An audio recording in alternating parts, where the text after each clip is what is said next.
안녕하세요. 서울에서 살고 있는 42살 여성입니다. 제가 어릴 때부터 부모님에게 늘 들은 말이 있습니다. 나쁜 짓 하지 말고 착하고 바르게 살아야 한다고 말이에요. 하지만 3년 전에 그 일을 겪은 후론 제 생각이 완전히 달라졌습니다. 사람이 너무 착하고 선하게만 살면 안 된다는 사실을 깨닫게 된 것입니다. 제 남편은 늘 착하고 남을 먼저 배려하던 사람이었는데 결국 그것 때문에 엄청난 불행을 맞이하게 되었죠. 나쁜 일을 한 인간들이 벌을 받게 되는 것도 영화 속에서나 존재하는 것이었습니다. 현실에서는 늘 악하고 나쁜 인간들이 이기는 법이었죠. 대학을 졸업하고 처음으로 직장 생활을 하게 될 무렵이었습니다. 제가 다녔던 회사는 개인이 운영하는 회사였지만 만든 제품을 주로 국가기관에 납품하고 있어서 공익을 위한 봉사활동을 강조하고 있었습니다. 그래서 주말이 되면 각 부서별로 3명씩 차출해서 장애인 자활센터나 복지시설에서 봉사활동을 하도록 했어요. 한 달에 한 번꼴로 봉사활동에 나갔어야 했죠. 당연히 모든 동료들이 황금 같은 주말에 하는 봉사를 좋아하지 않았습니다. 하지만 인사고과에 반영되기 때문에 피할 수는 없었죠. 그런데 유독 한 사람만 봉사활동을 즐기면서 하고 있었습니다. 바로 제 남편이었습니다. 제 남편은 같은 회사에서 근무하고 있었지만 부서가 달라서 회사에서는 마주칠 일이 없었습니다. 그런데 봉사활동을 나갈 때마다 제 남편을 만날 수 있었죠. 제 남편은 다른 직원들보다 열심히 봉사활동을 했습니다. 봉사하다가 남편과 친해져서 같이 다니다 보니 남편이 다른 사람들이 하기 싫어하는 일만 골라서 한다는 사실을 알아냈습니다. 화장실 청소나 이불 세탁처럼 더럽고 힘든 일을 자처해서 처리했는데요. 그 덕분에 주말마다 저희들은 편하게 봉사활동을 할 수 있었죠. 어느 날 봉사를 마치고 같은 부서의 언니와 카페를 가게 되었습니다. 그런데 언니가 남편에 대해 이런 말을 하더군요. 자재과 김대리 말이야. 자진해서 매주 봉사활동에 나가고 있는 거래. 뭐? 진짜로요? 어떻게 매주 봉사활동 나갈 수 있지? 난 한 달에 한 번도 나가기 싫어 죽을 지경인데. 글쎄, 아마 봉사활동 열심히 해서 인사고과에서 좋은 점수 받으려고 하는 거 아닐까? 언니는 남편이 매주 봉사활동을 하고 있는 이유가 승진 때문이라고 했어요. 저도 남편이 빠른 승진을 노리고 있는 거라고 생각했는데 나중에 그게 아니라는 걸 알게 되었죠. 남편을 볼 때마다 도움이 필요한 사람들을 위해 사는 사람 같다는 느낌을 받았거든요. 저는 그냥 시간만 때우려고 봉사를 대충 하고 있었어요. 손은 움직이고 있었지만 눈은 항상 시계에 가 있었죠. 왜 이렇게 시간이 안 가나 불만스러운 생각뿐이었습니다. 빨리 마치고 친구들을 만나서 영화도 보고 술도 한잔하면서 주중에 쌓인 스트레스를 풀고 싶었거든요.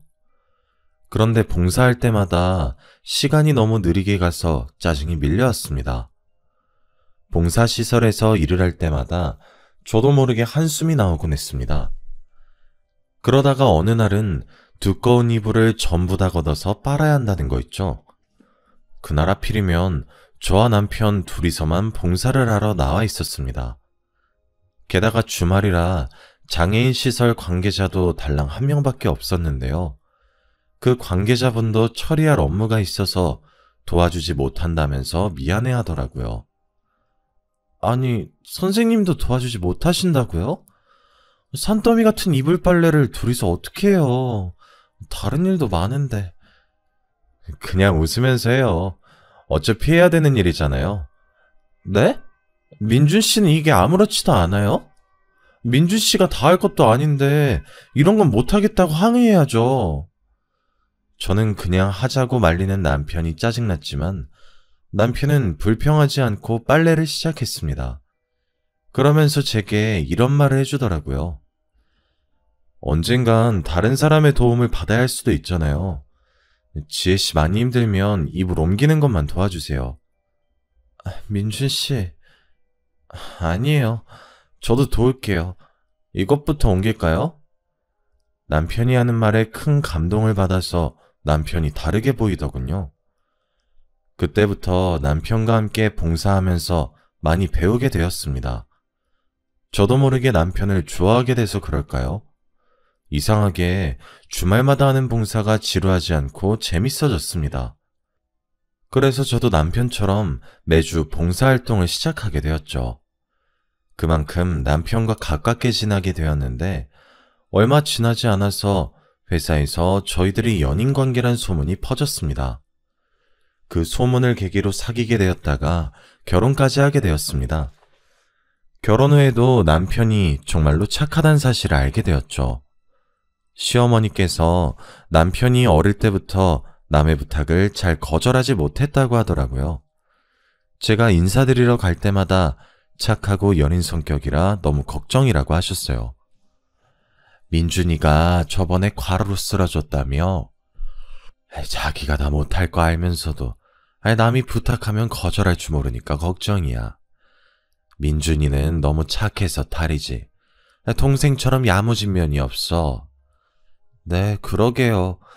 저희 남편도 서방님처럼 똑 부러져야 할 텐데. 어머님 앞에서 똑 부러진다는 표현을 썼지만 서방님은 냉정하다고 느낄 정도로 아주 이기적이었습니다. 절대로 자기한테 손해가 되는 일은 하지 않았죠. 당연히 자기 것을 양보하는 일도 없었습니다. 이익을 챙겨야 할 때는 눈에 불을 켜고 달려드는 면이 있었거든요. 그에 비해 동서는 순하고 부드러운 성격이었습니다. 그래서 저는 남편과 서방님을 반반씩 섞어 놓으면 딱 좋겠다는 생각을 하고 있었죠. 결혼 전에는 남편이 어려운 사람들을 돕는 일에 적극적이란 사실을 알고 있었습니다. 그걸로 싸우게 될 줄은 몰랐는데 결혼하고 나서 보니 남편의 오지랖이 단점으로 보이더군요. 남편은 자선단체에 과하다 싶을 정도로 기부를 하고 있었습니다. 매일 여러 단체에 기부하느라 수십만 원은 기본으로 쓰고 있었는데요. 그 사실을 알게 되자마자 기부를 조금만 줄이자고 했습니다. 하지만 남편이 절대 안 된다고 하더군요. 여기서 더 줄이라고? 절대 안 돼. 당신이랑 결혼한다고 많이 줄인 거야. 더 이상 줄일 수 없어. 여보, 우리가 잘 버는 것도 아니고 이렇게 많이 기부하면 어떡해? 우리 이세 생각해서 조금만 하자. 시댁에서도 이 이야기로 싸우기 시작하자 서방님이 나서서 바보 같은 짓 좀 그만하라고 하더군요. 아직도 그걸로 싸우고 있는 거야? 민준아, 네가 아무리 주머니 털어봐야 엄발의 오줌 누기야. 걔네들이 행복해지거나 출세하는 것도 아니니까 괜히 쓸데없는 짓 하지 말고 형수님이나 잘 챙겨. 곧 애도 생길 텐데 네 가정에 집중해야지. 그래, 네 말도 맞아. 앞으로는 내가 알아서 조절할 테니까 걱정하지 마. 남편이 서방님 말에 불편해하면서도 저한테처럼 반박하지 않더라고요. 중학생 때부터 동생이랑 안 맞는 것 같다고 하더니 아무래도 동생이랑은 사이가 가깝지 않은 것 같았습니다. 서방님 앞에서 말은 이렇게 하고 기부금을 줄이진 않았죠. 그러다 2년 뒤에 딸을 낳게 되었습니다. 확실히 자식이 생기니 남편도 달라졌습니다. 기부금을 줄이고 그 돈으로 새로운 통장을 하나 만들더군요. 제가 무슨 통장을 만드는 거냐고 물어보니 남편이 웃으면서 이야기해 주었습니다. 이 통장은 우리 하늘이 위한 거야. 기부금 좀 줄이고 우리 하늘이 초등학교 졸업할 때까지 대학 등록금 좀 모아보려고. 나도 따로 모으려고 했는데 잘 됐다. 우리 같이 모으자. 앞으로 얼마씩 모으면 될까? 남편이 기부금을 줄이고 등록금을 모으겠다고 하니까 너무 기분 좋더군요. 남보다 가족들의 미래를 챙기겠다고 나서니 저로서는 반가운 일이었습니다. 그러다 제가 딸을 낳은 뒤로 몸이 약해져서 회사를 그만두게 되었습니다. 전업주부로 육아와 남편 뒷바라지에만 전념하기로 했는데요. 젖먹이 딸을 키우는 일은 생각보다 쉽지 않았습니다. 1년 정도 육아 스트레스에 시달리며 밤마다 울면서 보채는 딸 때문에 매일 잠을 설치게 되었습니다. 잠을 못 자게 된 만큼 신경도 예민해졌는데 남편이 옆에서 도와주어서 다행이었습니다. 도를 넘긴 딸이 걸음마를 시작하면서 스트레스도 한결 줄어들었죠. 그러다 2년 후에 서방님이 대전에 있는 지사로 발령을 받게 되었습니다. 동서와 주말 부부가 되었다는 소식에 동서와 시간을 보내게 됐죠. 처음 두어 달은 매주 서울로 올라와서 동서와 저희 부부 셋이서 식사를 같이 하게 되었습니다. 그렇게 몇 달이 더 지나자 일이 바빠졌는지 서방님이 한 달에 한 번만 서울에 올라오겠다고 하더군요. 그만큼 동서와 식사하거나 같이 어울리는 시간이 많아졌습니다. 그런데 그때부터 남편의 행동이 이상해지기 시작했어요. 남편과 동서 사이가 뭔가 수상하다는 느낌이 들었거든요. 동서에게서 전화가 오는 일이 잦아지고 있었습니다. 이상하게 동서에게 전화가 오면 남편은 제 눈치를 보면서 전화를 받았어요. 재수씨, 네네, 지금 통화가 곤란하니까 제가 다시 전화드릴게요. 제가 전화 받아도 된다고 말해도 나중에 걸겠다고 하더군요. 그렇게 전화를 끊은 남편은 저 몰래 동서와 전화를 했습니다. 남편이 동서와 수시로 전화통화를 한다는 것도 이해가 안 됐지만 제가 없는 틈을 타 귓속말을 하는 모습을 보여주기도 하였습니다. 그러다 얼마 뒤 뜻밖의 장면을 보게 되었죠. 시어머니 생신이라 가족들이 다 같이 식사를 하기로 한 날이었습니다. 제가 식당을 예약했는데 갑자기 서방님이 급한 일이 생겨서 서울에 못 온다는 연락을 하셨습니다. 저는 그러려니 하고 시어머니 생신 축하 인사를 드리고 즐겁게 식사를 하고 있었죠. 그런데 어머님께서 식사가 마음에 안 드시는지 젓가락으로 뒤적거리다가 한숨을 내쉬며 말씀하셨습니다. 민기는 계속 일이 바쁜 거냐? 통 얼굴을 볼 수가 없네. 시어머니가 동서를 쳐다보면서 물으니까 동서가 깜짝 놀랐는지 어깨를 움츠리더라고요. 그러면서 힐끔 주변 눈치를 보면서 대답하였습니다. 네, 그런가 봐요. 뭔가 걱정이 있는지 어두운 표정으로 식사도 하는 둥 마는 둥 하더니 동서가 슬며시 밖으로 나가버리더라고요. 그러자 남편이 또 제 눈치를 보며 동서를 따라 나갔어요. 처음에는 동서가 화장실에 갔을 거라고 생각했는데 동서도 남편도 들어오지 않더군요. 결국 시어머니께서 숟가락을 놓고 제게 말씀하셨어요. 얘들은 밥 먹다 말고 나가서 뭘 하는 거니? 네가 좀 나가봐라. 네, 제가 나가볼게요. 어머님은 식사하고 계세요? 제가 시어머니 말을 듣고 밖으로 나와서 동서와 남편을 찾아봤습니다. 주차장 쪽에서 울음소리가 들려 나가보니 동서와 남편이 나란히 앉아있는 게 보였습니다. 둘이 구석에 있는 난간에 걸터앉는 것도 모자라 남편이 동서 어깨에 손을 얹고 눈물을 닦아주고 있었죠. 남들이 보면 둘이 부부라고 오해할 정도로 사이가 가까워 보였습니다.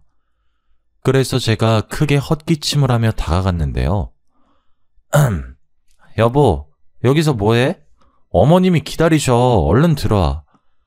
아, 네, 형님. 지금 들어갈게요. 근데 동서, 무슨 일 있어요? 왜 울고 있어요? 제가 왜 우는지 물어보는데도 동서가 급히 일어나서 식당 안으로 들어가더라고요. 남편도 들어가려고 하길래 급하게 팔을 붙잡았죠. 당신이 말해봐. 도대체 무슨 일이야? 동서가 왜 울고 있고 당신이 왜 위로해주고 있는데? 뭐 별일 아니야. 민기랑 다툰 것 같아. 근데 당신이 위로해주고 있었다고? 아니, 그게 아니라 남편 말로는 동서가 어머님 생신인데 못 오면 어떡하냐고 서방님에게 잔소리를 했다고 합니다. 서방님도 그 말을 듣고 화가 나서 회사에서 시킨 일인데 어떡하냐고 짜증을 냈다고 해요. 그래서 말다툼을 하다가 기분이 상해서 눈물을 흘렸다고 하네요. 다른 건 몰라도 그 말만큼은 믿었는데 남편이 그냥 아무 말이나 둘러댔다는 사실을 알아냈죠. 며칠 뒤 남편이 일주일 동안 출장을 간다고 했거든요. 딸도 학원 가서 집에 없고 남편도 집에 없으니 동서는 어떻게 지내나 궁금해졌습니다. 같이 밥 한 끼 하자고 전화를 하니 동서가 무척이나 당황스러워 하더라고요. 밥을 먹자고요? 근데 어쩌죠? 오늘은 선약이 있어서 안 될 것 같아요. 그래? 아쉽다. 다음에 같이 먹자. 제가 전화를 끊으려고 하니까 동서가 거절해서 정말 미안하다고 하더군요. 지금 생각해보면 가식적인 여자였습니다. 다음날 제가 충격적인 전화를 받았거든요. 출장을 갔다는 남편이 교통사고가 났다는 거 있죠? 게다가 생명이 위태롭다는 연락을 받고 온몸이 굳어버리고 말았습니다. 병원으로 가는 내내 심장이 터질 것 같았어요. 그저 남편이 무사하기만을 바랬는데요. 모 대학병원 중환자실에 들어서니 익숙한 모습이 눈에 들어왔습니다. 남편 옆에 동서가 누워있는 거 있죠? 들어올 때 경찰들이 있던 게 생각나 다시 밖으로 나가 경찰들을 찾았습니다. 그래서 경찰을 붙잡고 교통사고 나서 들어온 남자가 여자랑 같이 있었던 거냐고 물었죠. 그랬더니 경찰이 남편 차에 동서가 같이 타고 있었다고 이야기해 주었습니다. 출장을 간 남편 차에 동서가 왜 타고 있었는지 이해할 수가 없었습니다. 그런데 경찰이 더 충격적인 말을 해주더군요. 차량 블랙박스를 바탕으로 사건을 조사해보니 남편과 동서가 불륜관계였던 것이었습니다. 저희는 두 분이 부부관계인 줄 알았습니다. 그런데 선생님께서 아내분이라고 하고 동생분 증언에 의하면 두 분이서 몰래 여행을 갔다가 사고가 난 것 같다고 하더라고요. 동생이요? 혹시 서방님 여기 오셨어요? 네, 선생님보다 먼저 오셔서 저희 조사에 응하셨습니다. 예전부터 불륜 사실을 알고 있었다고 말씀하셨거든요. 저희 남편이 불륜을요? 확실해요? 그 블랙박스 화면 보여주시면 안 돼요? 경찰이 개인정보보호법상 함부로 보여줄 수 없다고 하길래 볼 수 없었습니다. 저는 그래서 경찰의 말을 믿을 수가 없었습니다. 그렇다고 해서 경찰이 저한테 거짓말을 할 이유는 없었죠. 그 누구보다 착한 남편이 동서와 내연관계를 맺는 더러운 짓을 하다니 저는 이 순간이 꿈처럼 느껴지고 있었습니다. 그때 등 뒤에서 서방님 목소리가 들렸습니다. 경찰 말대로 서방님이 저보다 먼저 병원에 와 있었던 겁니다. 제가 언제부터 와 있었던 거냐고, 혹시 블랙박스 동영상은 봤냐고 물어보니까 서방님께서 굳은 표정으로 말씀하시더군요. 형수, 나 사실 블랙박스 동영상 본 적 있어. 누가 내 차 긁고 갔길래 블랙박스 동영상 확인해보니까 둘이서 몰래 여행을 갔더라고. 이번만 간 게 아닌 것 같아. 운전하면서 별의별 짓을 다 하는데 사고가 날 수밖에 없겠더라. 그러니까 형수님도 마음 굳게 먹고 이겨내야 돼. 나도 너무 기가 막혀서 믿겨지지 않지만 지금은 경찰 조사를 믿을 수밖에 없어. 어떻게 이런 일이... 전 믿을 수 없어요. 서방님은 왜 말씀해주지 않은 거예요? 제 남편이 바람을 피고 있으면 말씀해줘야죠. 내가 어떻게 그래. 우리 애들이 이혼 가정이라고 놀림받을까봐. 이번만 참자. 이번만 봐주자. 용서해주려고 노력하고 있었는데. 서방님이 울길래 저도 눈물을 흘렸습니다. 그날만 운 게 아니었습니다.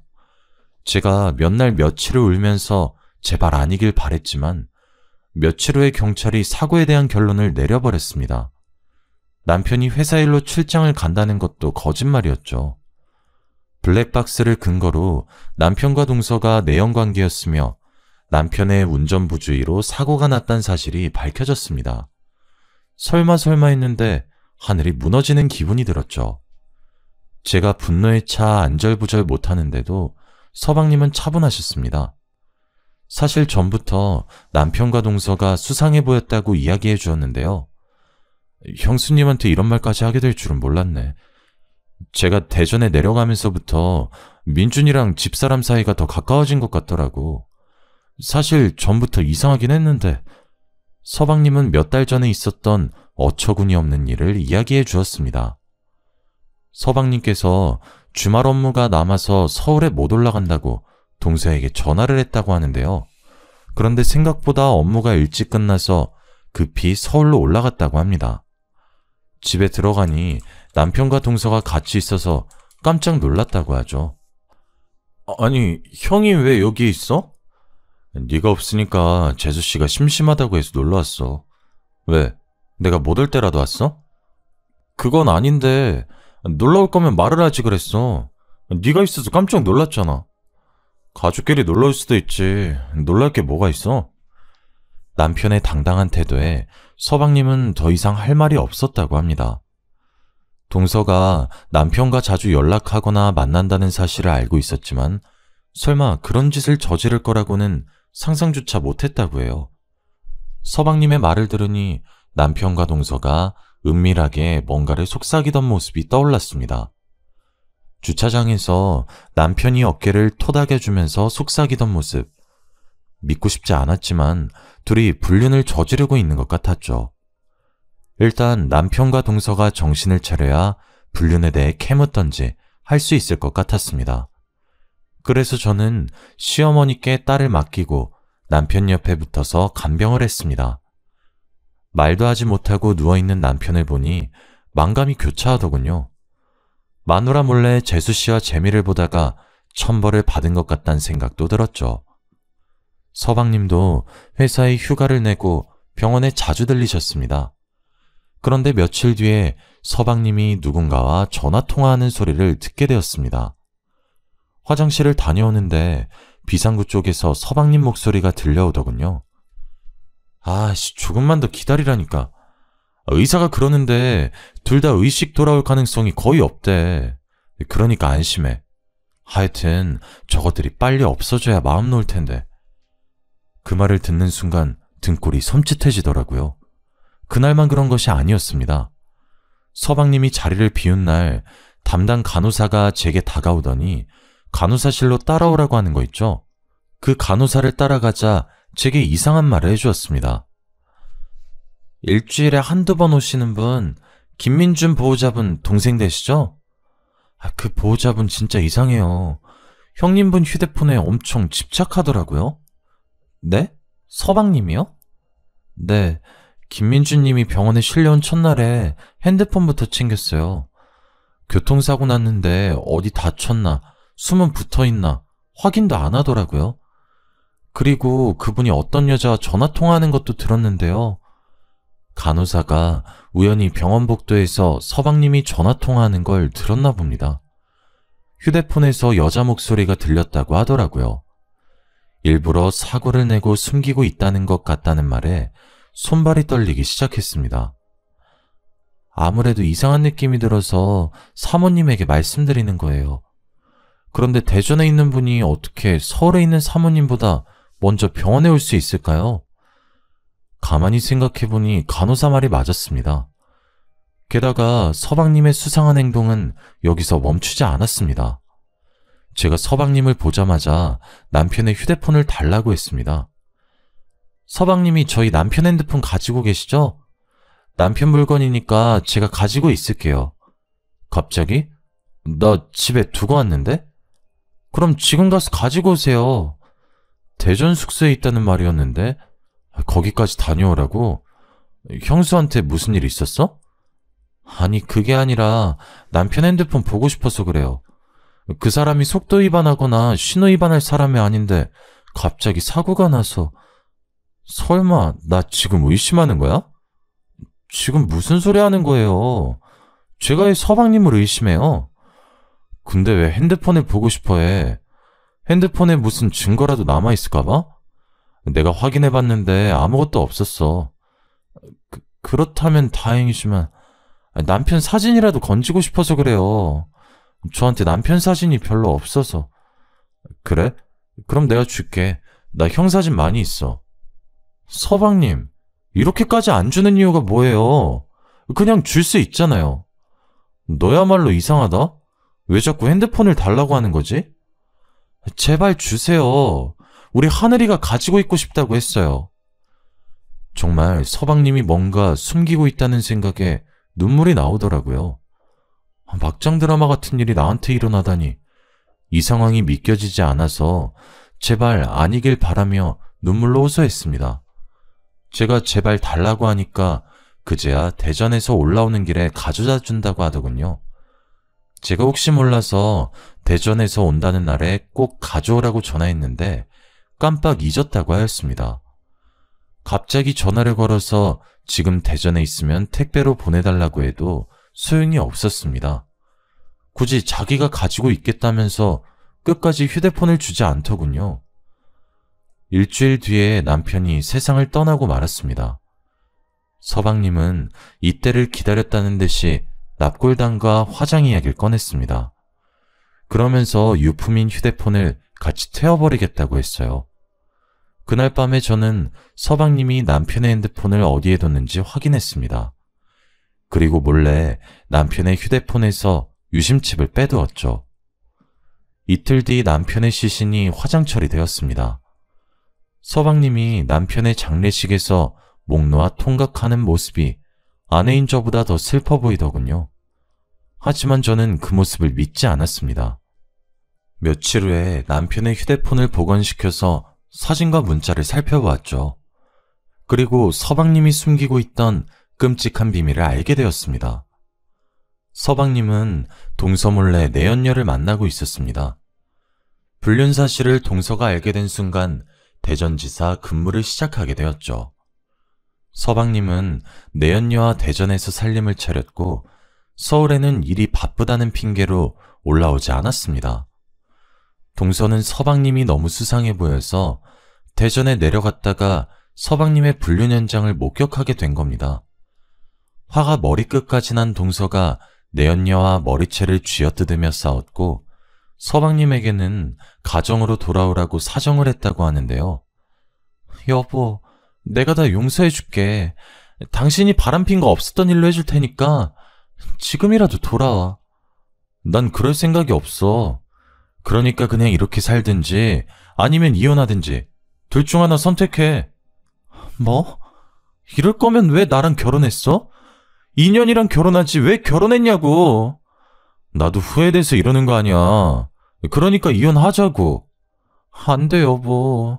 난 이혼 못해. 이러지 마, 제발. 동서는 서방님을 사랑하고 있어서 절대 이혼할 수 없다고 매달렸다고 해요. 하지만 서방님은 내연녀를 포기하지 않았다고 하죠. 동서는 고민 끝에 남편에게 부탁해 동생을 말려달라고 부탁했나 봅니다. 동생과 남편이 서방님을 어떻게 하면 좋을지 의논했고 이번에는 남편이 대전에 내려가서 가정을 지키라고 서방님을 설득했다고 하는데요. 내연녀에게 홀딱 반한 서방님이 남편에게 험악한 말을 하는 바람에 둘은 크게 싸우게 되었다고 합니다. 김민기, 너 지금 나한테 욕했어? 너 이러다가 재수 씨한테도 욕하겠다? 도대체 이게 뭐 하는 짓이야? 사람이 지켜야 할 도리라는 게 있는 건데 지금 네가 하는 짓은 사람이 아니라 짐승들이나 하는 짓이란 말이야. 뭐? 이 자식이... 그래, 너 잘났다. 잘난 넌 도리 지키면서 살아. 짐승 같은 나는 개돼지처럼 아무년하고 붙어먹으면서 살 테니까 당장 꺼져. 잠깐만 민기야, 이러지 말고 대화하자. 어? 남편은 서방님한테도 쫓겨나고 있는 와중에도 어떻게든 설득하려고 했습니다. 문자나 전화통화에도 이런 흔적이 남아있었죠. 대전에서 벗어나 집으로 다시 돌아가는 길에도 제 남편은 동서를 위로하기 바빴죠. 그 녹취록이 핸드폰에 다 남아있었습니다.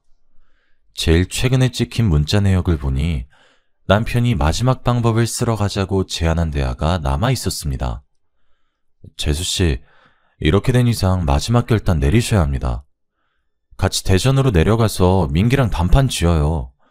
이번에도 안 되면 그냥 이혼하고 위자료 받아내세요.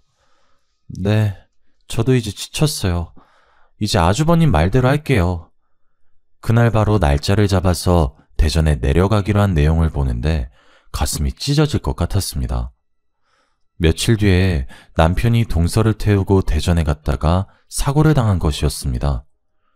서방님이 뉘우치고 내연녀를 포기했으면 이런 일은 없었을 겁니다. 휴대폰에는 남편이 서방님에게 보낸 마지막 문자가 남아 있었죠.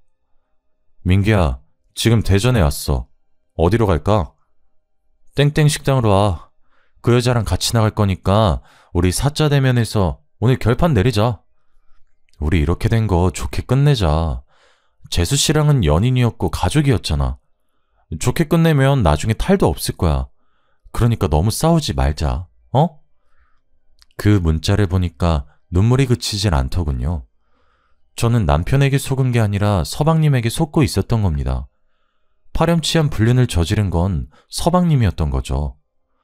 그 사실을 숨기려고 남편의 휴대폰을 감춰버려 놓고 연기를 하다뇨. 남편의 사고도 분명히 서방님과 관계가 있다는 생각이 들었습니다. 그 전화통화, 서방님의 행동이 너무 수상해 보였거든요. 그러다가 제 예감이 맞다는 사실을 알게 되었습니다.